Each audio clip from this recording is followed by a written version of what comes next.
Bienvenidos al Casino Áureo del Paso, también conocido como el Casino Sombrío, donde el tiempo perdió la apuesta. Aquí las sombras guardan historias prohibidas y cada noche puede cambiar tu destino. Pasen y hagan sus apuestas.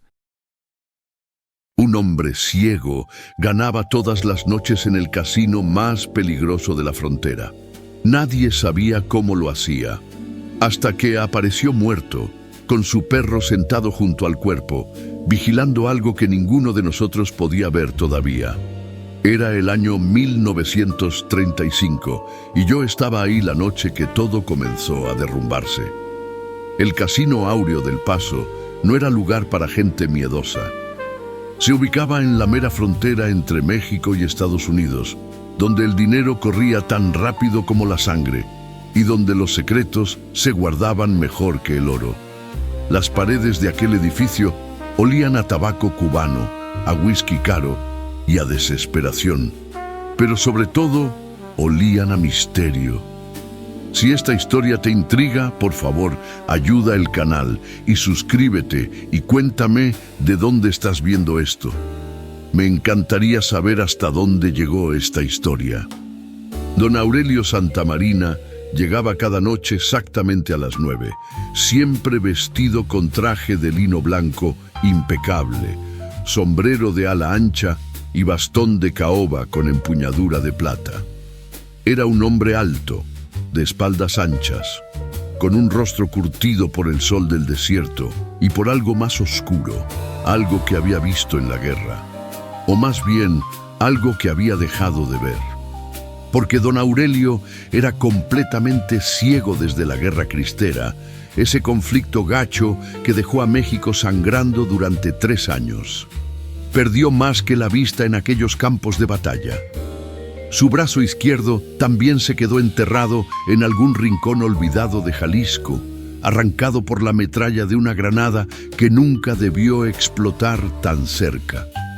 Pero lo más inquietante de don Aurelio no era su ceguera ni su mutilación, era su habilidad para ganar. Ganaba en póker, ganaba en blackjack, ganaba en ruleta, ganaba en juegos donde los ojos lo eran todo, donde leer un gesto, captar un temblor en los dedos o detectar una gota de sudor en la frente del contrincante podía significar la diferencia entre la fortuna y la ruina. Y él ganaba sin ver absolutamente nada. Junto a él siempre estaba Bruno, un pastor alemán de pelaje oscuro, ojos color ámbar y una presencia que imponía respeto inmediato. No era un perro guía común y corriente. Bruno había sido entrenado en la milicia, en esos programas secretos que el ejército mexicano intentaba copiar de los europeos después de la Primera Guerra Mundial. Era un animal de guerra, disciplinado, silencioso y letal si la situación lo requería. Pero en el Casino Áureo, Bruno era simplemente el compañero inseparable de don Aurelio, echado siempre a sus pies mientras el hombre ciego apostaba fortunas como si pudiera ver cada carta, cada número, cada movimiento en la mesa. La raza murmuraba, claro que murmuraban. En los pasillos del casino, en los baños, en las mesas del fondo donde se jugaban partidas clandestinas, todos tenían una teoría. Algunos decían que don Aurelio tenía un cómplice entre los crupieres. Otros juraban que usaba algún tipo de brujería, esas cosas que se hablaban en voz baja en los pueblos del interior, donde las viejas todavía leían el futuro en los granos de maíz. Los más racionales insistían en que era puro truco, que había memorizado patrones, que contaba cartas de alguna forma imposible. Pero nadie, absolutamente nadie, podía probarlo.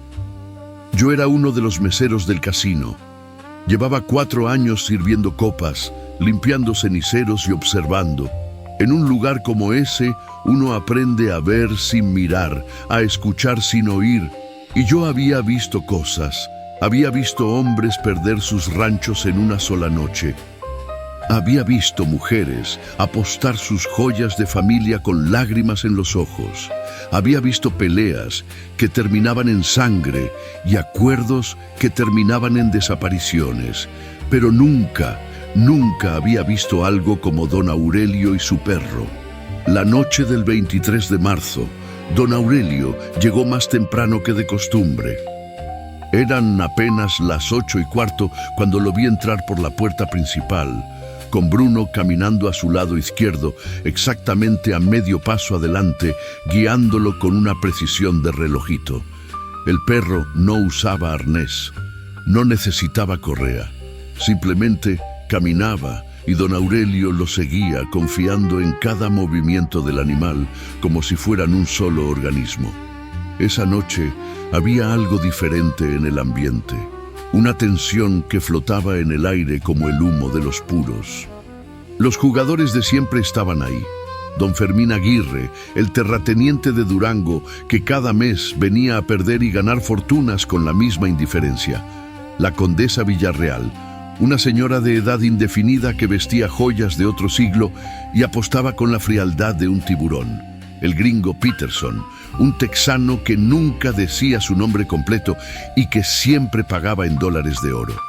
Pero esa noche también estaba él, el coronel Mateo Falcón. No lo había visto en meses. Falcón era una leyenda, aunque no del tipo que inspira admiración, sino del tipo que inspira miedo. Había sido uno de los oficiales más despiadados durante la Guerra Cristera, conocido por su crueldad tanto con los cristeros como con los propios federales que consideraba débiles.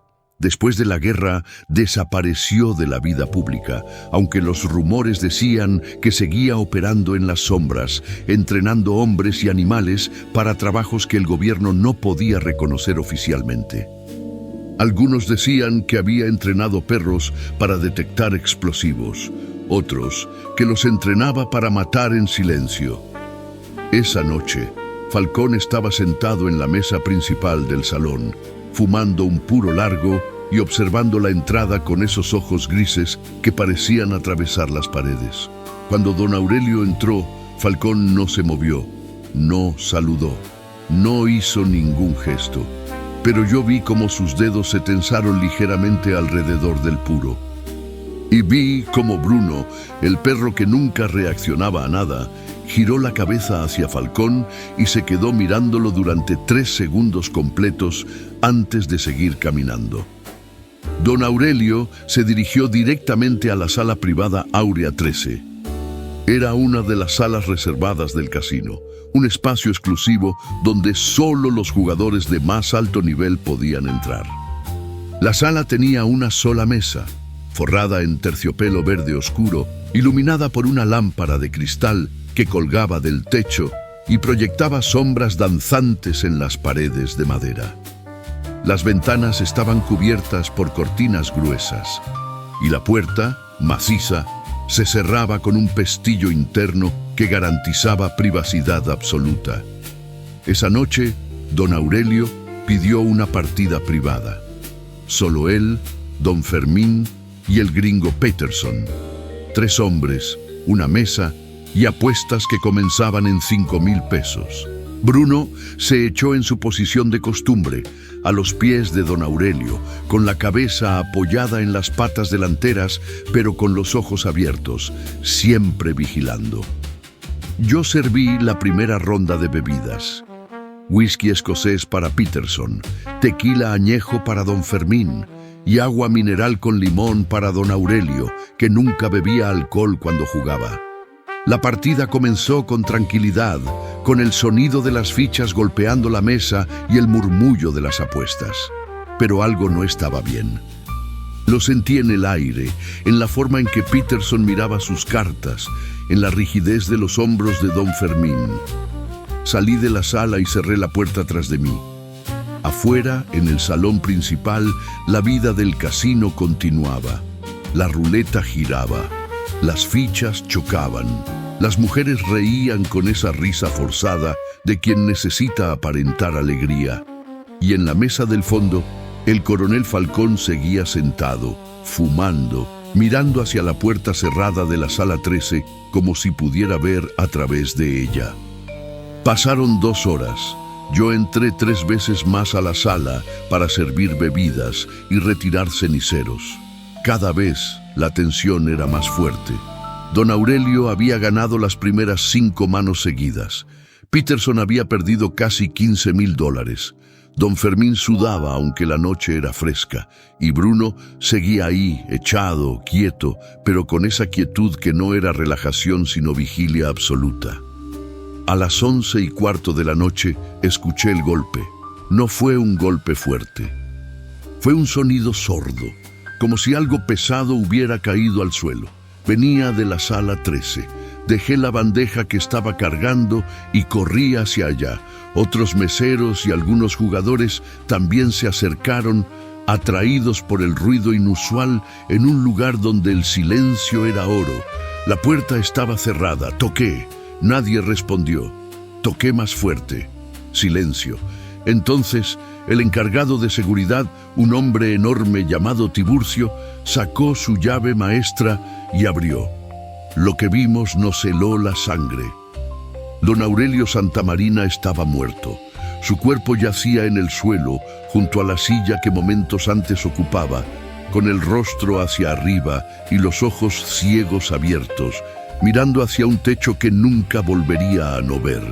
No había sangre, no había señales de violencia, no había arma. Simplemente estaba muerto, como si la vida lo hubiera abandonado en un suspiro silencioso. Pero lo más inquietante no era el cadáver, era Bruno. El pastor alemán estaba sentado junto al cuerpo de su amo, erguido, con la cabeza alta y los ojos fijos en algo que ninguno de nosotros podía identificar. No lloraba, no aullaba, no tocaba el cuerpo, solo miraba, y en esa mirada había algo que me revolvió el estómago. Conocimiento. El perro sabía algo que nosotros no sabíamos. Don Fermín estaba pálido como un muerto, con la mano derecha todavía sosteniendo sus cartas, temblando bien gacho. Peterson se había levantado de la silla y estaba pegado a la pared del fondo, con los ojos muy abiertos y respirando con dificultad. Las fichas seguían apiladas en la mesa. Las cartas estaban repartidas.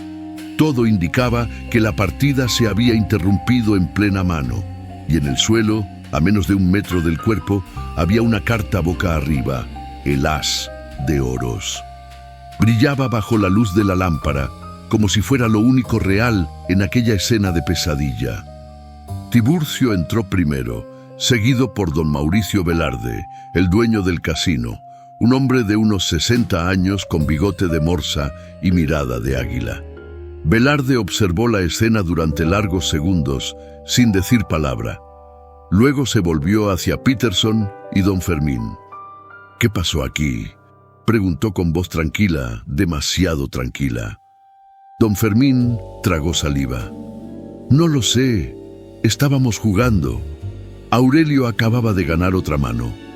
Yo me levanté para servirme más tequila y cuando me volteé, él estaba así, en el suelo. No hubo grito, no hubo nada, nomás se desplomó». Peterson asintió con la cabeza todavía contra la pared. «Es cierto, no escuchamos nada. Un momento estaba sentado, al siguiente estaba en el piso. Pensé que era un desmayo, pero cuando me acerqué, ya no respiraba». Velarde miró a Bruno. El perro seguía en la misma posición, sentado, vigilando. «¿Y el perro?». «No se ha movido», dijo don Fermín. «Desde que Aurelio cayó, se sentó ahí y no ha hecho nada más. Ni siquiera nos ha gruñido cuando nos acercamos al cuerpo». Velarde se agachó junto a don Aurelio y le tocó el cuello, buscando pulso. Nada. El cuerpo ya estaba empezando a enfriarse. Luego revisó el rostro, los labios, las manos. No había espuma en la boca, no había marcas, no había nada que indicara envenenamiento, asfixia o violencia física. Era como si el corazón no más se hubiera detenido. «¿La puerta estuvo cerrada todo el tiempo?», preguntó Velarde, mirando a Tiburcio. «Cerrada por dentro», respondió el guardia. «Tuve que usar la llave maestra para abrirla. El pestillo estaba echado desde adentro. una sala cerrada, 3 hombres vivos, un hombre muerto, un perro, ninguna explicación. Velarde se puso de pie y salió de la sala. Yo lo seguí, al igual que varios curiosos que se habían amontonado en la puerta. «Cierren esto», ordenó Velarde. «Nadie entra ni sale del casino hasta que llegue la policía. Y alguien vaya a buscar a la investigadora Montero. Díganle que tenemos un problema bien gacho. Isabela Montero». Todos en El Paso conocían ese nombre. Era la única mujer investigadora en la comandancia de policía, una posición que había conseguido no por favores ni por apellido, sino por pura capacidad. Isabela tenía 32 años, una mente afilada como navaja y una reputación de resolver casos que otros consideraban imposibles. Había estudiado criminología en la Ciudad de México. Había trabajado con expertos franceses durante 1 año y había regresado a la frontera con métodos que muchos consideraban raros, pero que nadie podía negar que funcionaban.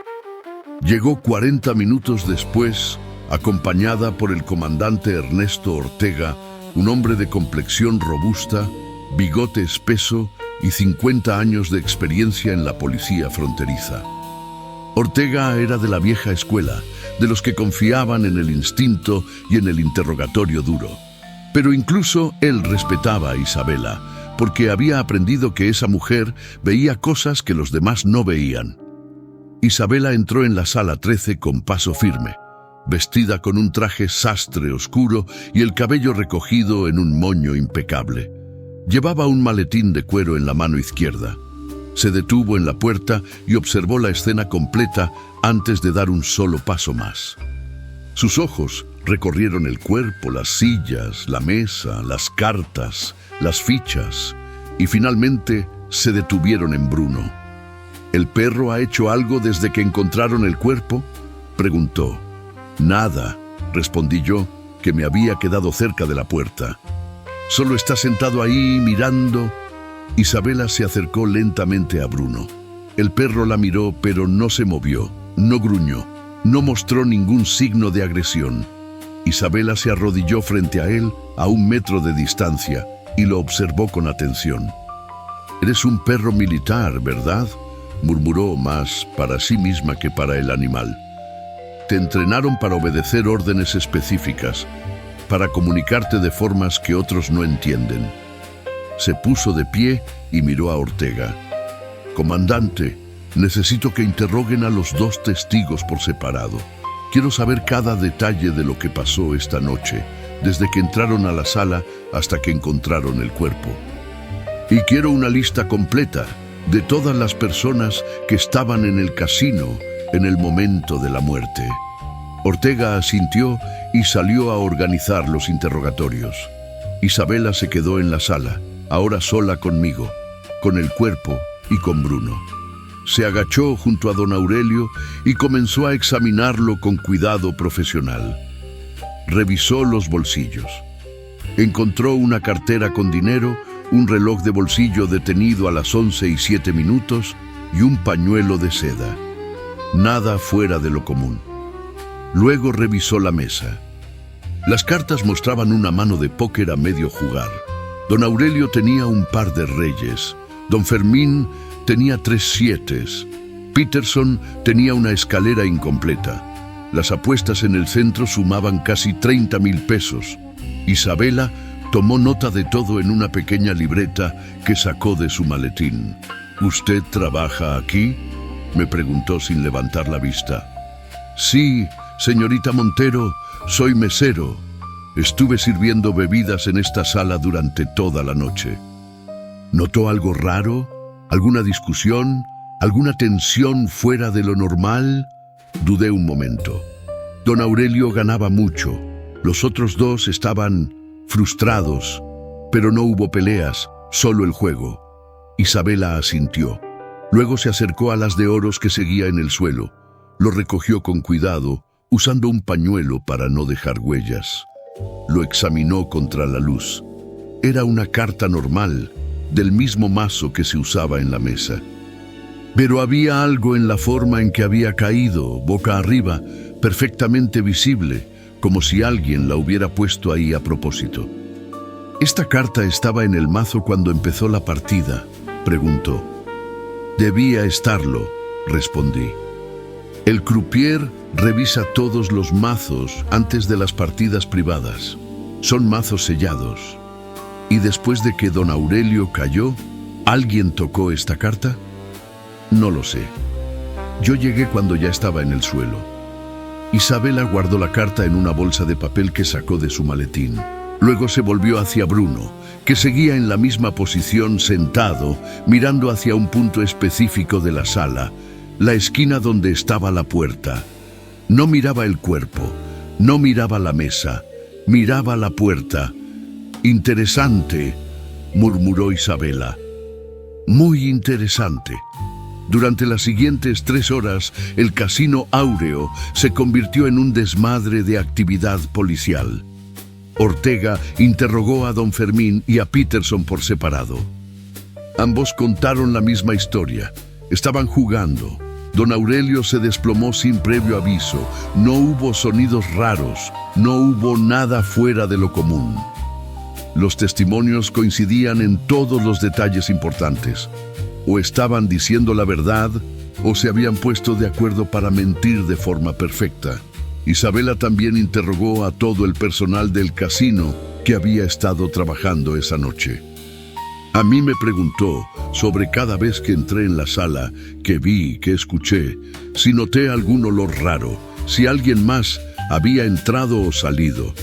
Le conté todo lo que recordaba, incluyendo la presencia del coronel Falcón en el salón principal.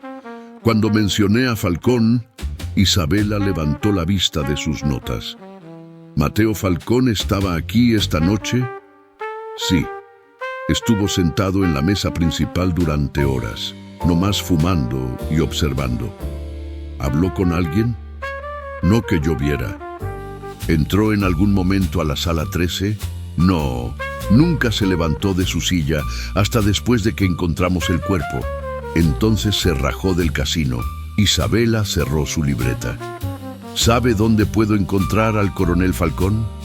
«Tiene una casa en las afueras, rumbo a Samalayuca, pero no sé si estará ahí. Ese hombre aparece y desaparece como el viento». Isabela asintió y salió de la sala. La vi hablar con Ortega en voz baja, intercambiando información.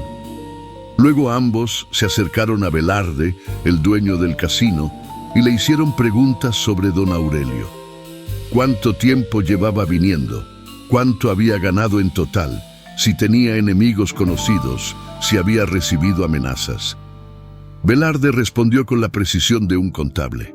Don Aurelio llevaba 3 meses viniendo al casino casi todas las noches. En ese tiempo, había ganado aproximadamente 250,000 pesos. Una fortuna. Más de lo que la mayoría de la gente ganaba en toda una vida. Y sí, claro que tenía enemigos. Todo el que gana tanto dinero tan rápido se gana enemigos, pero ninguno lo suficientemente tonto como para matarlo dentro del casino, en una sala cerrada, sin dejar rastro. ¿Cómo carajos lo hacía?, preguntó Ortega frustrado. Un hombre ciego, sin un brazo, ganando en juegos que requieren vista, lectura de gestos, observación constante. Es imposible. Isabela miró hacia la sala 13, donde Bruno seguía sentado junto al cuerpo de su amo. «No es imposible si tienes los ojos adecuados», dijo Isabela en voz baja. Y don Aurelio tenía 4. Ortega frunció el ceño. «¿Qué quiere decir?» «El perro, comandante. El perro es la clave de todo esto». A la mañana siguiente, Isabela llegó temprano a la comandancia con un plan bien claro. Había pasado la noche investigando todo lo que pudo sobre don Aurelio Santamarina y sobre Bruno. Lo que descubrió era fascinante y perturbador a la vez.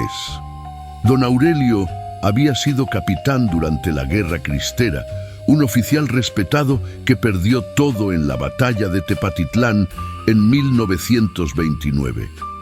La granada que le arrancó el brazo también le destrozó los ojos con esquirlas de metralla. Lo dieron por inútil para el servicio y lo mandaron a casa con una pensión miserable y sin futuro. Durante años había sobrevivido de la caridad de su familia, hasta que un día, hace 6 meses, apareció en El Paso con Bruno y comenzó a ganar dinero en el casino. Bruno, por su parte, tenía un origen aún más interesante. Isabela había encontrado registros militares que confirmaban que el perro había sido parte de un programa experimental del ejército mexicano en 1932. Un programa supervisado por el coronel Mateo Falcón, diseñado para entrenar perros de combate y comunicación táctica. El programa fue cancelado oficialmente por falta de presupuesto, pero Isabela sospechaba que había seguido en la clandestinidad. La pregunta que la atormentaba era: ¿cómo había terminado Bruno con don Aurelio? Y más importante aún, ¿qué papel jugaba el coronel Falcón en todo esto? Ortega había mandado a 2 agentes a buscar a Falcón en su casa de Samalayuca, pero regresaron con las manos vacías. La casa estaba cerrada. Los vecinos no lo habían visto en días. Era como si se hubiera esfumado justo después de la muerte de don Aurelio. Isabela decidió tomar otro camino. Si quería entender cómo don Aurelio ganaba en el casino, necesitaba entender cómo se comunicaba con Bruno. Y para eso necesitaba al perro. Bruno había sido trasladado a las instalaciones de la comandancia, donde lo mantuvieron en un área segura bajo observación. Cuando Isabela entró, el perro estaba echado en una esquina, con la cabeza entre las patas, pero alerta. Sus ojos la siguieron desde el momento en que abrió la puerta. Isabela se sentó en el suelo, a cierta distancia del perro, y lo observó durante largos minutos sin moverse. Luego comenzó a hablar en voz baja, con tono calmado. Era su compañero, ¿verdad? No solo su guía. Eras sus ojos, sus oídos, su ventaja. Te entrenaron para ver lo que él no podía ver, para comunicarle información de formas que nadie más notaría. Toques suaves con la pata, presiones con la cabeza, cambios en tu respiración, vibraciones, señales invisibles para todos, excepto para él. Bruno levantó la cabeza ligeramente, como si entendiera cada palabra. Isabela continuó. Pero algo salió mal esa noche. Algo que tú viste pero no pudiste advertirle. O tal vez sí lo advertiste pero ya era demasiado tarde. Se puso de pie lentamente y se acercó al perro. Bruno no se movió, no gruñó. Isabela extendió la mano y con mucho cuidado la apoyó en la cabeza del animal. Bruno cerró los ojos por un momento, como si ese simple gesto le trajera un consuelo que había estado necesitando desde que su amo murió. «Necesito que me ayudes a encontrar quién lo hizo», susurró Isabela. «Necesito que me muestres lo que viste». Por supuesto, el perro no podía hablar, no podía señalar a un culpable con una pata. Pero Isabela sabía que los animales entrenados de esa forma tenían memorias precisas, reacciones específicas a ciertos estímulos. Si podía recrear las condiciones correctas, tal vez Bruno revelaría algo crucial. Convenció a Ortega de permitirle llevar a Bruno de regreso al Casino Áureo. Necesitaba ver cómo reaccionaba el perro en la escena del crimen, qué hacía, hacia dónde miraba, qué olía. Ortega accedió, aunque con reservas. Esa tarde, Isabela y Bruno regresaron a la sala 13. La sala había sido sellada después de retirar el cuerpo, pero todo lo demás permanecía exactamente como estaba. Las cartas en la mesa, las fichas apiladas, la silla caída, incluso el olor a tabaco y whisky todavía flotaba en el aire. Bruno entró en la sala con cautela. Olió el suelo donde había estado el cuerpo de don Aurelio. Caminó alrededor de la mesa, deteniéndose en cada silla, oliendo cada punto donde los jugadores habían estado sentados. Luego se dirigió a la esquina opuesta, cerca de una pared que parecía completamente normal. Isabela lo observó con atención. El perro olió la pared, luego rascó suavemente con la pata. Había algo allí, algo que solo él podía percibir. Isabela se acercó y examinó la pared de cerca. Al principio no vio nada raro. Era solo madera oscura, paneles antiguos como los que cubrían todas las paredes del casino. Pero cuando pasó la mano por la superficie, sintió algo. Una pequeña hendidura, casi imperceptible. Una línea que no debía estar ahí. Presionó con los dedos. La madera cedió ligeramente, revelando un panel oculto. Detrás había un hueco estrecho y dentro del hueco un mecanismo antiguo. Poleas, resortes, un pequeño dispositivo que parecía conectado a algo debajo del suelo. «Dios mío», murmuró Isabela. Llamó inmediatamente a Ortega. Cuando el comandante llegó y vio el mecanismo, su rostro se puso pálido.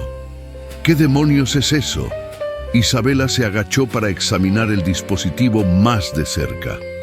Es un sistema de activación remota, muy viejo, probablemente de cuando construyeron el casino.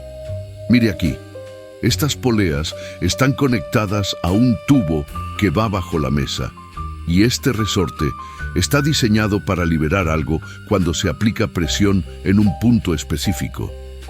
¿Qué tipo de presión? Isabela miró hacia la mesa, calculando ángulos. La presión de alguien inclinándose en cierta posición. Si don Aurelio se inclinó de determinada manera, en el ángulo exacto, habría activado el mecanismo. ¿Y qué liberó el mecanismo? Isabela revisó el tubo que salía del dispositivo. Había residuos de algo, un polvo grisáceo que reconoció inmediatamente. Gas, algún tipo de gas comprimido, probablemente monóxido de carbono o algo similar, inodoro, invisible, letal en dosis concentradas. Si el mecanismo liberó una ráfaga directa en el rostro de don Aurelio mientras se inclinaba, lo habría matado en segundos, sin ruido, sin lucha, sin dejar evidencia visible. Ortega golpeó la pared con frustración, pero la sala estaba cerrada por dentro. Si alguien instaló esto o lo activó, ¿cómo salió? No salió, dijo Isabela, porque no estuvo aquí. Alguien manipuló al perro para que hiciera que don Aurelio se inclinara en el momento exacto, en el ángulo exacto. Alguien que conocía los códigos de comunicación entre Bruno y su amo. Alguien que entrenó a ese perro. Los ojos de Ortega se abrieron con comprensión. Falcón. Exacto. El coronel Mateo Falcón. Él entrenó a Bruno. Conocía cada señal, cada código táctil, cada forma en que ese perro se comunicaba. Y esa noche, de alguna manera, le dio al perro una orden que Bruno obedeció sin saber que estaba condenando a su amo. Pero faltaba una pieza crucial del rompecabezas. ¿Cómo había dado Falcón la orden a Bruno sin estar en la sala? Isabela pasó las siguientes horas revisando cada rincón del casino, buscando cualquier pista, y finalmente la encontró. En el salón principal, debajo de la mesa donde Falcón había estado sentado esa noche, había pequeñas marcas en el suelo de madera, marcas que parecían golpes rítmicos, como si alguien hubiera estado golpeando el piso con el pie de forma repetitiva. Isabela midió la distancia entre esa mesa y la sala 13. Las vibraciones habrían viajado a través del suelo de madera, imperceptibles para los humanos, pero perfectamente detectables para un perro entrenado. Falcón había estado dando órdenes a Bruno durante toda la noche, golpeando el suelo en patrones específicos. Órdenes que el perro recibía y obedecía porque habían sido grabadas en su memoria durante el entrenamiento militar. Y la orden final había sido la que mató a don Aurelio, una señal para que el perro empujara o tocara a su amo de cierta manera, haciéndolo inclinarse en el ángulo exacto que activaría el mecanismo letal. Isabela sintió una mezcla de admiración y repulsión. Era un plan brillante en su complejidad. Falcón nunca había entrado en la sala. Nunca había tocado a don Aurelio. Nunca había estado cerca del mecanismo. Había usado al propio compañero de la víctima como arma involuntaria. «Tenemos que encontrar a Falcón», dijo Ortega. «Ahora». Pero Mateo Falcón era un hombre acostumbrado a esconderse, a moverse en las sombras. Había pasado años operando en la clandestinidad. Encontrarlo no sería fácil. Isabela sabía que necesitaban algo más que suerte. Necesitaban a Bruno. Esa noche, Isabela tuvo una idea arriesgada. Si Falcón había entrenado a Bruno, entonces Bruno reconocería a Falcón entre miles de personas. No solo por el olor, sino por la forma de moverse, de dar órdenes, de existir. Decidió usar al perro como rastreador, pero no de la forma tradicional. No buscaría un rastro físico, buscaría un rastro emocional, de comportamiento. Le pidió a Ortega que organizara una vigilancia en todos los lugares donde Falcón había sido visto anteriormente: bares fronterizos, casas de apuestas clandestinas, antiguos cuarteles militares abandonados. Y en cada uno de esos lugares, Isabela llevaría a Bruno, observando sus reacciones. Pasaron 3 días de búsqueda sin encontrar nada. Bruno no reaccionaba a nada, a nadie. Parecía haberse resignado a la pérdida de su amo, caminando junto a Isabela con la cabeza baja, sin ese brillo de alerta que siempre había tenido, hasta la noche del 4.º día.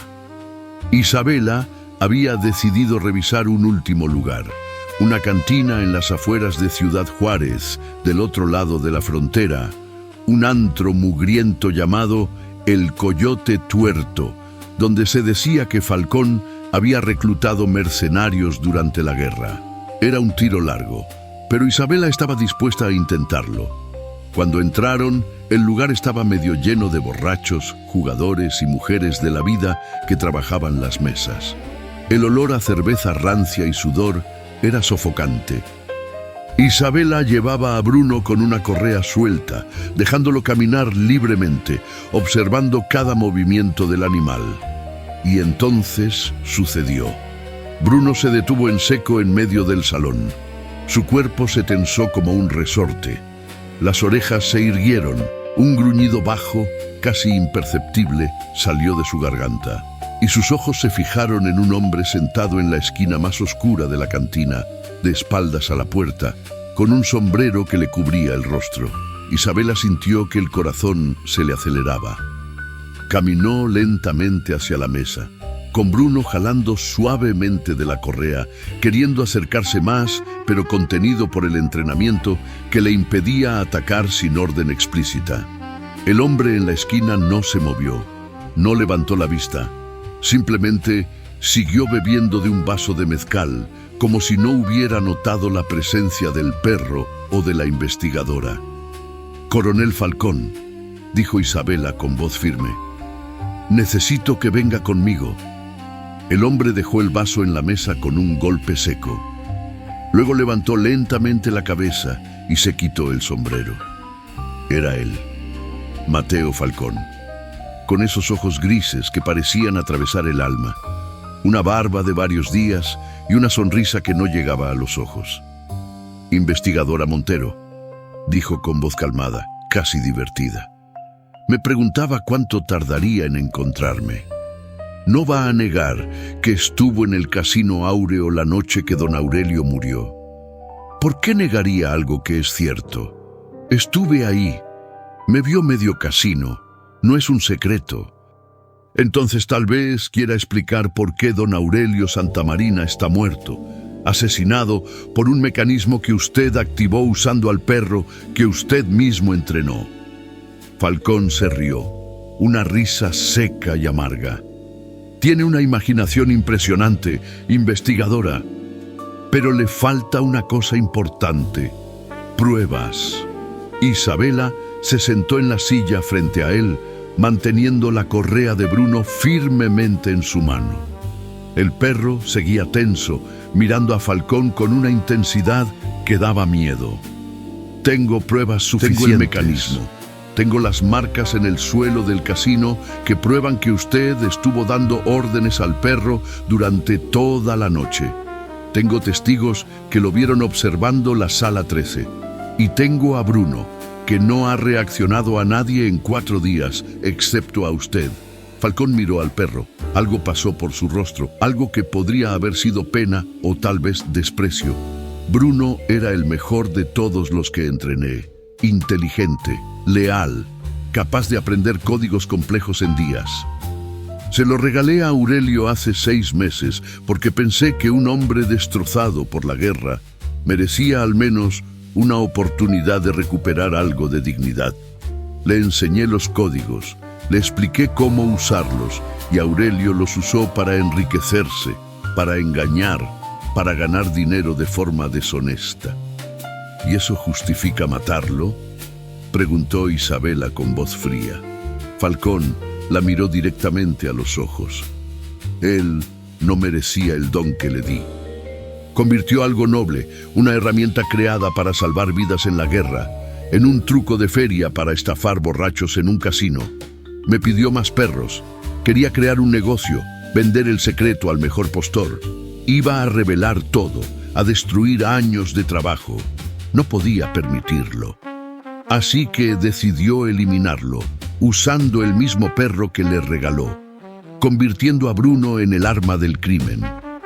Bruno solo hizo lo que sabía hacer, obedecer. Yo di las órdenes correctas en el momento correcto. El perro no tiene culpa de nada. La culpa es mía, si es que quiere llamarla así. Isabela sintió una rabia fría subiéndole por la garganta. ¿Sabe lo que es más triste de todo esto? Que Bruno todavía lo respeta, todavía reacciona a sus códigos.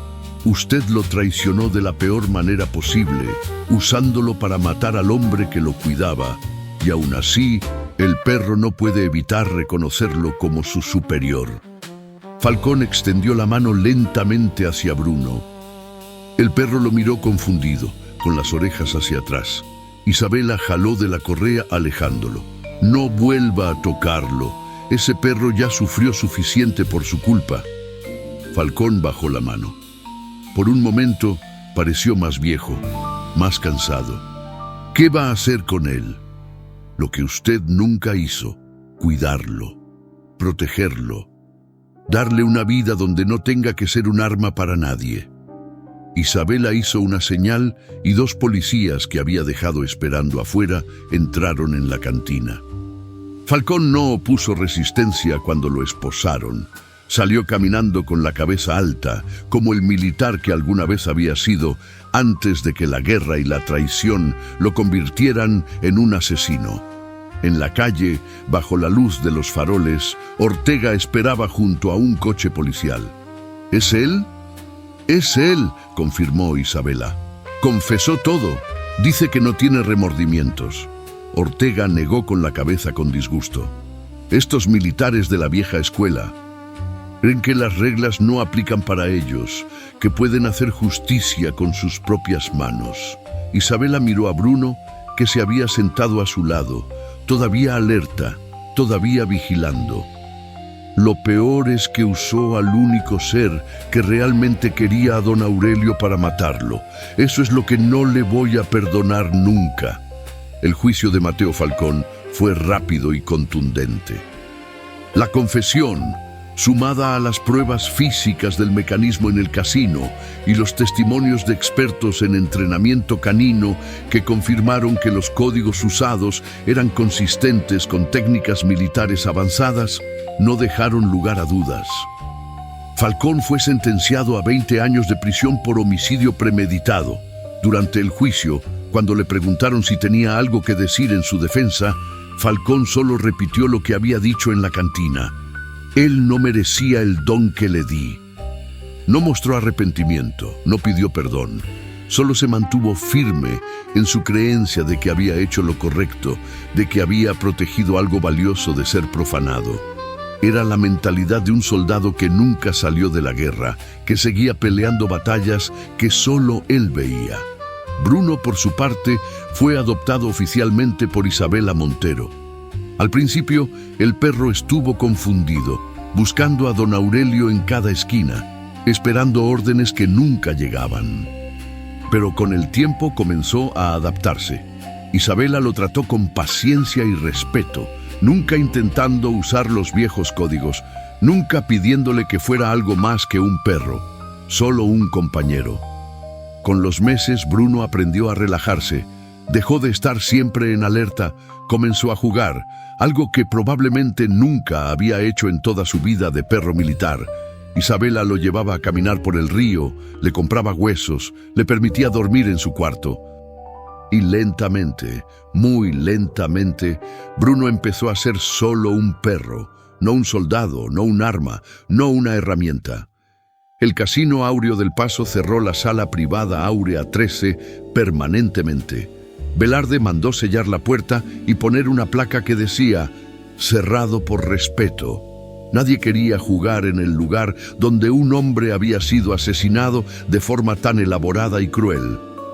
Algunos decían que el fantasma de don Aurelio todavía vagaba por los pasillos del casino, buscando el as de oros que había sido su última carta. Pero esas eran solo historias, supersticiones de jugadores borrachos. La verdad era mucho más simple y mucho más triste. Don Aurelio Santamarina había sido un hombre roto por la guerra, que encontró una segunda oportunidad gracias a un perro extraordinario.